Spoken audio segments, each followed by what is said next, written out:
जय मसीह की मेरे प्रियो, मैं मिसेस रेखापाल आप सबका आपके अपने चैनल बाइबल हिंदी चैनल में स्वागत करती हूँ। कैसे हैं आप सब? उम्मीद करती हूँ प्रभु यीशु के अनुग्रह से ठीक होंगे। जैसा कि आप देख रहे हैं, आज का विषय है मैं तुझे कभी न छोड़ूंगा और न कभी तुझे त्यागूंगा। मेरे प्रियो, हमारा परमेश्वर हमारे साथ हमेशा है। उनकी वाचाएं सच्ची हैं। जो वाचा उन्होंने हमसे की है, उन वाचाओं में वह कभी भी चूकता नहीं है। हमारे जीवन में कई बार ऐसी परिस्थितियां आ जाती हैं जिनके कारण हम लोग सांसारिकता में चले जाते हैं और हम अपना विश्वास और अपना ध्यान परमेश्वर से हटा लेते हैं। हम अक्सर ये भूल जाते हैं कि हमारा परमेश्वर जीवते परमेश्वर है। जो उन्होंने हमसे वादा किया है, उस वादे पर वह हमारे साथ हमेशा है। जैसे यहोशू का 1:5 में लिखा है, तेरे जीवन भर कोई तेरे सामने ठहर न सकेगा। जैसा मैं मूसा के संग रहा, वैसे भी तेरे संग भी रहूंगा, और न मैं तुझे धोखा दूंगा और न तुझको छोड़ूंगा। तो फिर हम उनके वादों और उनके वचनों को क्यों भूल जाते हैं और परमेश्वर की बातों को, परमेश्वर को भूलकर पापों में घिर जाते हैं। जैसे प्रभु यीशु के चेले, वे भी सांसारिकता के पापों में घिर गए। अगर हम यूहन्ना 21 का 1 से 9 तक पढ़ते हैं, तो वहाँ पर हम देखते हैं कि जब प्रभु यीशु के जी उठने के बाद उन्होंने अपने आप को चेला लोगों को दिखाई दिया और थोमा को भी उन्होंने अपने हाथ के छेद में उंगली डालकर विश्वास दिलाने के बाद प्रभु यीशु तिब्रियास झील के किनारे अपने चेलों पर प्रकट हुए। यहाँ पर हम यूहन्ना 21 का 1 से पढ़ते हैं, तो वहाँ लिखा है, इन बातों के बाद प्रभु ने अपने आप को तिब्रियास झील के किनारे चेलों पर प्रकट किया और इस रीति से प्रकट किया। किस रीति से, तो हम आगे देखते हैं। दूसरे वचन में लिखा है, शामोन पतरस और थोमा जो दिदिमुस कहलाता है, और गलील के काना नगर का नतनएल और जब्दी के पुत्र और उसके चेलों में से 2 और जन इकट्ठे थे। मेरे प्रियो, यहाँ पर हम देखते हैं तो 6 व्यक्ति हो रहे हैं, 6 जन हो रहे हैं। पहला शामोन पतरस, दूसरा थोमा जो दिदिमुस कहलाता है, और तीसरा गलील के काना नगर का नतनएल, चौथा जब्दी के पुत्र और उसके चेलों में से 2 और जन, 5 एवं 6। तो हम कितने व्यक्ति देख रहे हैं? 6 व्यक्ति देख रहे हैं। परंतु अगर हम यहाँ पर सही तरह से चेलों की गिनती की जाए तो 7 जन हो रहे हैं। अब यहाँ 7 जन कैसे हो रहे हैं?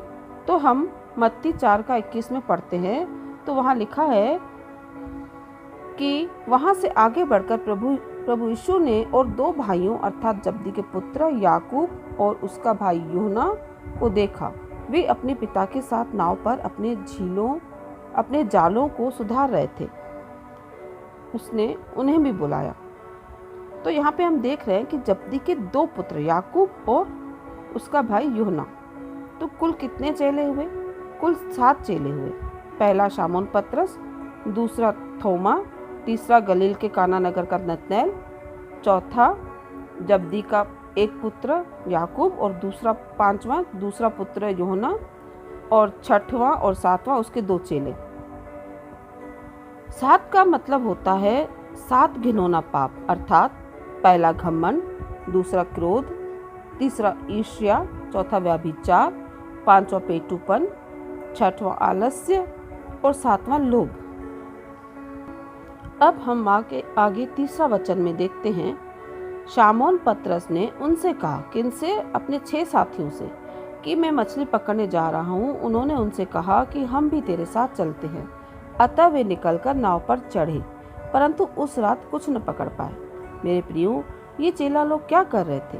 ये चेला लोग तिब्रियास झील में जाकर मछली पकड़ने का प्रयास कर रहे थे। अर्थात वे मछली पकड़कर कुछ कमाना चाहते थे कि हम मछली पकड़कर अपना और अपने परिवार का पेट पालेंगे और कुछ बेचकर धन को अर्जित करेंगे। वे लोग ये भी जानते थे कि प्रभु यीशु जी उठे हैं और उनका वचन सत्य है कि उन्होंने कहा था कि जगत के अंत तक सदा तुम्हारे साथ हूँ। यदि हम मत्ती 6:8 में पढ़ते हैं तो वहाँ लिखा है, इसलिए तुम उनके समान न बनो, क्योंकि तुम्हारा पिता तुम्हारे मांगने से पहले जानता है कि तुम्हारी क्या क्या आवश्यकता है। तो फिर मेरे प्रियो, ये चेले लोग अपने जीवन यापन के लिए क्यों चिंतित थे? क्योंकि वे मसीह की बातों को भूल गए थे। जी हाँ मेरे प्रियो, क्योंकि वे लोग सांसारिकता के 7 घिनौने पाप में आ गए थे। मेरे प्रियो, ऐसा हमारे साथ भी होता है। हमारे जीवन में भी कई सारी दुख तकलीफें आती हैं। अपने सर पर कर्जे का बोझ की चिंता, लोन की किस्त भरने की चिंता, जमीन जायदाद की चिंता, शरीर में बीमारी होने की चिंता, ये सारी बातें हमारे जीवन में भी उत्पन्न होती है। तो हम लोग भी यही चेलों की तरह सोचने लगते हैं और धन अर्जित करने के लिए पतरस की तरह सांसारिकता के पापों में चले जाते हैं। जैसा याकूब का 1:14 में लिखा है, परंतु प्रत्येक व्यक्ति अपनी अभिलाषा में खींचकर और फंसकर परीक्षा में पड़ता है। फिर अभिलाषा गर्भवती होकर पाप को जन्मती है और पाप जब बढ़ जाता है तो मृत्यु को उत्पन्न करता है। इसी तरह मेरे प्रियो, हम लोग भी चेला लोग की तरह धन को अर्जित करने में, सांसारिक पापों में और लालच अभिलाषाओं में फंस जाते और पापों में घिर जाते हैं। इन्हीं 7 घिनौने पापों में जैसे चेला लोग फंस गए, उन नाव पर चढ़कर रात को मछलियां पकड़ने लगे। रात का मतलब अंधकार में पड़कर। मेरे प्रियो, मसीह इनके साथ साथ चलने के बावजूद भी थोड़ी देर के लिए इन लोगों से जानबूझकर अलग हुआ, ताकि प्रभु इनकी ताड़ना करके इनको कुछ सिखाए। क्योंकि वचन में लिखा है कि जब परमेश्वर हम लोगों को अपनी संतान बना लेता है तो हमें थप्पड़ भी मारता है और कोड़े भी लगाता है। क्योंकि मेरे प्रियो, अगर हम में से किसी की ताड़ना हो तो इसे गर्व की बात समझें। यहाँ पर मसीह ने अपने चेलों को थोड़ी देर के लिए इसलिए छोड़ दिया कि वे लोग चिकना पत्थर बने। जिस तरह से एक पत्थर कई किलोमीटर पानी में रगड़कर चट्टानों से टकराकर पटक कर चिकना पत्थर बनता है, और मसीह भी यही चाहते थे कि ये लोग चिकना पत्थर बने। क्योंकि इन्हीं लोगों को ही तो मसीह ने आज्ञा दिया था कि जगत के अंत तक तुम लोग सुसमाचार प्रचार करो, क्योंकि इन्हीं चेलों को आगे चलकर प्रचार करना है। लेकिन ये 7 चेला लोग 7 घिनौने पाप में गिर गए, अर्थात घमंड, क्रोध, पेटुपन, ईर्ष्या, व्यभिचार, आलस्य और लोभ। ये 7 घिनौने पाप इनके ऊपर हावी हो गए, जिससे ये लोग सांसारिकता में चले गए। इसलिए इन्हें कुछ नहीं दिख रहा था और ये अंधकार में मछली पकड़ने का प्रयास कर रहे थे। अब हम आगे के पद में देखते हैं, 4 पद में, भोर होते ही यीशु किनारे पर आ खड़ा हुआ, तो भी चेलों ने नहीं पहचाना कि यह यीशु है। यहाँ पर भी हम देखते हैं कि चेले मसीह को नहीं पहचान पाए, क्योंकि सांसारिक बातों ने इनकी आंखों को बंद कर दिया था। इसलिए मसीह के सामने होने पर भी ये चेला लोग मसीह को नहीं पहचान पाए। अब हम 5वां पद पढ़ते हैं। वहाँ लिखा है, तब यीशु ने उनसे कहा कि हे बालकों, क्या तुम्हारे पास कुछ मछलियाँ हैं? उन्होंने उत्तर दिया, नहीं। यहाँ पर मसीह अपने चेलों से पूछ रहे हैं कि तुम्हारे पास कुछ मछलियाँ हैं? तो चेला लोग उन्हें सीधे सीधे उत्तर दे रहे हैं कि नहीं, हमारे पास कुछ मछलियाँ नहीं हैं। यहाँ पर भी चेला लोग पाप के कारण मसीह को नहीं पहचान पाए।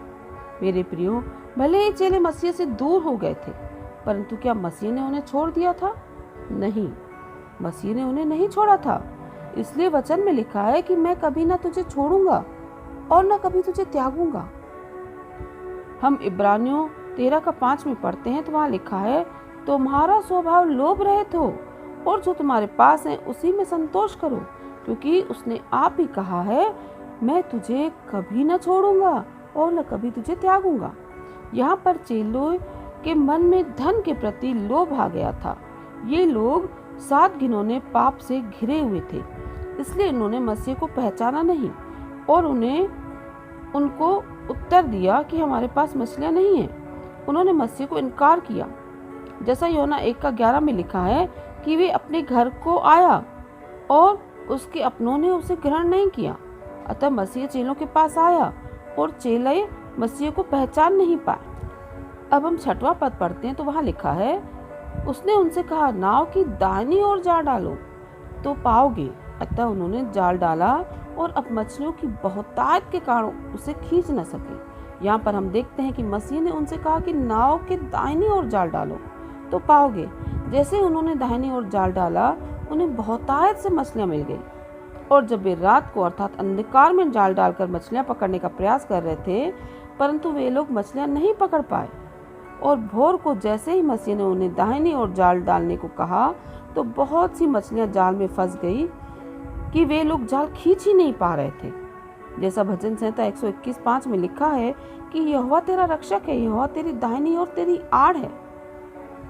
तो परमेश्वर ने भी इनको दाहिनी ओर जाल डालने को कहा। मेरे प्रियो, यहाँ पर जब प्रभु ने आज्ञा दी कि जाल को दाहिनी ओर डालो, तो उनके चेलों की अंधकार की ताकत खत्म हो गई, क्योंकि उन्होंने अपने प्रभु की बात को सुना, उनकी बात को माना, अर्थात प्रभु के वचन को सुना। तो शैतान उनके जीवन से चला गया।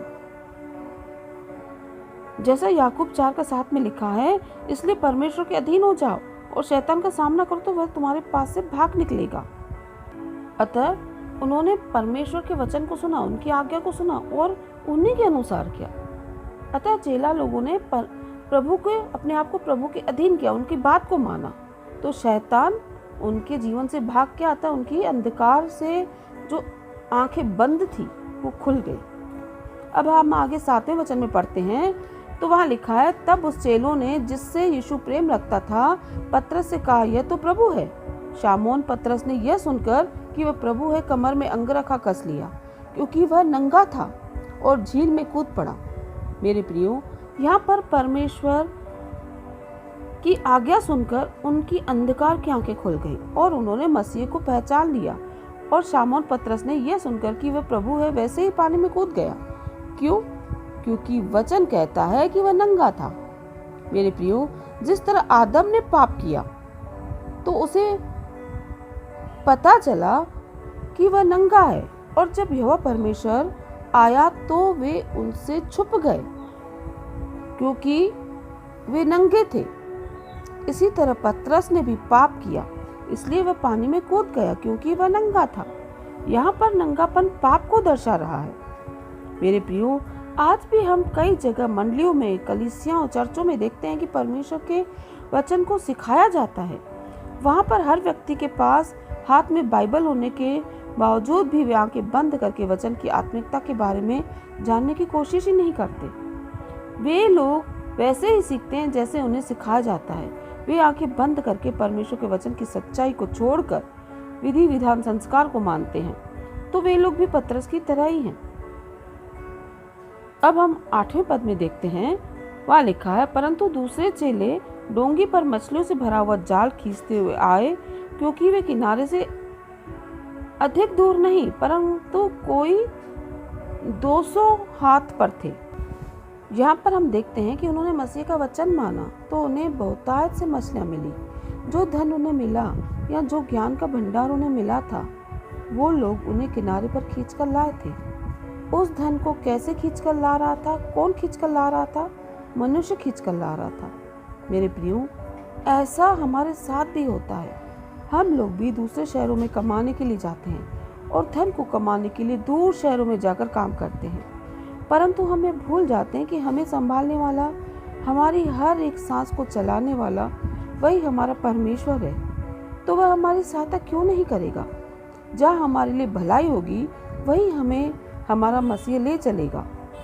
अब हम आगे 9 पद में पढ़ते हैं, तो वहाँ लिखा है, जब वे किनारे पर उतरे तो उन्होंने कोयले की आग और उस पर मछली रखी हुई और रोटी देखी। मेरे प्रियो, हम यहाँ देखते हैं कि जब चेले लोग किनारे पर आए तो उन्होंने कोयले की आग और उस पर मछली और रोटी देखी, अर्थात प्रभु को उनके आने से पहले ही उनके खाने का इंतजाम कर रखा था।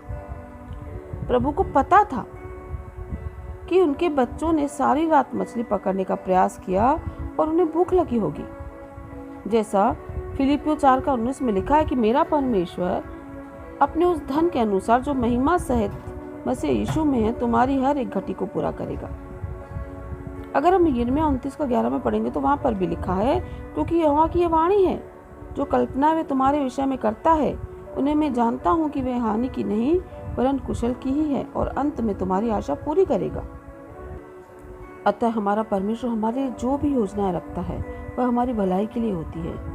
जैसा 2 कुरिन्थियों 4:17 में लिखा है, क्योंकि हमारा पल भर का हल्का सा कलेश हमारे लिए बहुत ही महत्वपूर्ण और अनंत महिमा उत्पन्न करता है।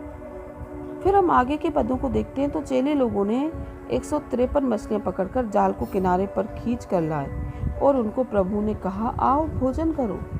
परंतु चेलों में से किसी का साहस नहीं हुआ कि उससे पूछें कि तू कौन है, क्योंकि वे जानते थे कि यह प्रभु ही हैं।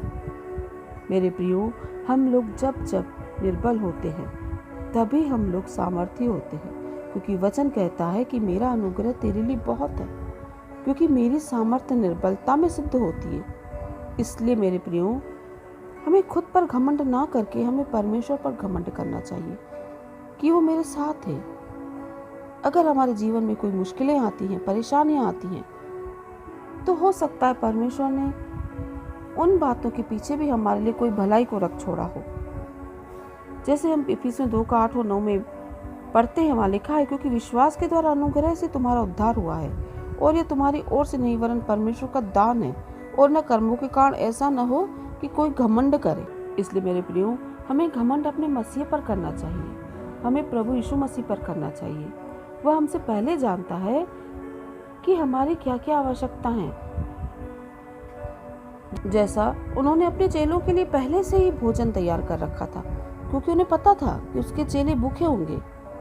मेरे प्रियो, अकेले हम कुछ भी नहीं कर सकते जब तक हमारा मसीह प्रभु यीशु मसीह हमारे साथ न हो।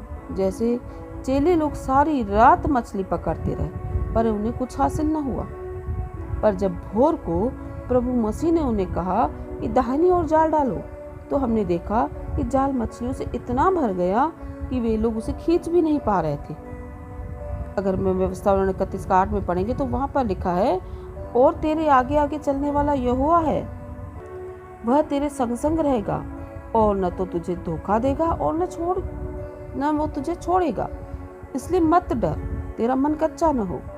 अर्थात परमेश्वर हमसे वादा करता है कि मैं तुझे न कभी छोड़ूंगा और न कभी त्यागूंगा। अब मैं आप सबसे विदा लेती हूँ। परमेश्वर पिता का प्रेम, प्रभु यीशु मसीह का अनुग्रह आपके व आपके परिवारों के साथ बना रहे। आमीन। जय मसीह की। God bless you.